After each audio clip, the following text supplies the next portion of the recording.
And when I won, it was still mapayapang pamumuhay and trabaho and edukasyon, all related to security. And noong hindi ko nakuha yung overarching na sector, I focused on education.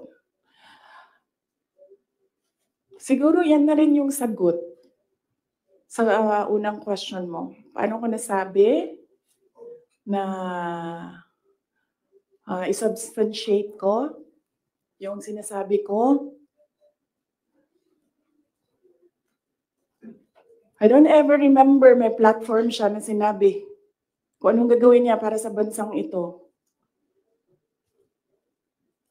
Di niya sinabi ano ang gagawin natin sa food security. Wala siyang sinabi kung anong gagawin natin sa inflation.